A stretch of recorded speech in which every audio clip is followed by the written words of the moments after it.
This morning, as backlash continues to grow, we're learning new details about where young children are staying once they've been separated from their families at the border. Plus, President Trump tries to work with Republicans on an immigration fix and continues to point the blame at Democrats for child separation. And the U.S. withdraws from the United Nations Human Rights Council. It comes a day after the UN's top human rights official criticized the Trump administration's zero-tolerance immigration policy.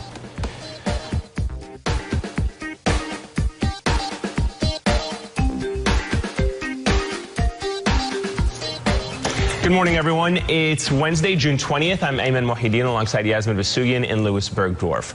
A report overnight from the Associated Press attempts to answer a question that the Trump administration has dodged for the last few days. Where are the girls? Where are the young toddlers among migrant children separated from their families at the border? The AP reports that babies and other young children are being sent to at least 3 tender-age shelters in South Texas. According to the AP, lawyers and medical providers who have visited the Rio Grande Valley shelters described playrooms of crying preschool-age children in crisis. The report, unconfirmed by MSNBC, says the government also plans to open a 4th shelter to house hundreds of young migrant children in Houston. Now, according to numbers from U.S. Customs and Border Protection, 2,235 families have been apprehended at the border between May 5th, that's when the zero-tolerance policy was put in place, and June 9th.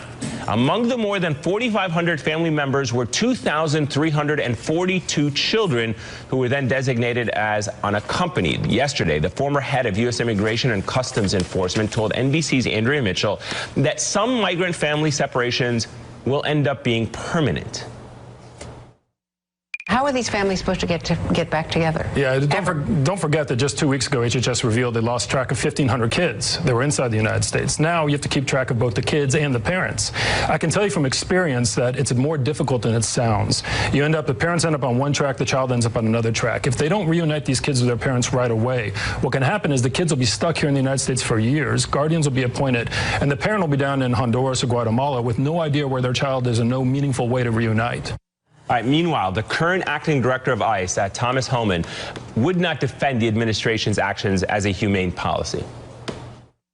Is this new zero-tolerance policy that the president has supported, that the attorney general announced, is it humane?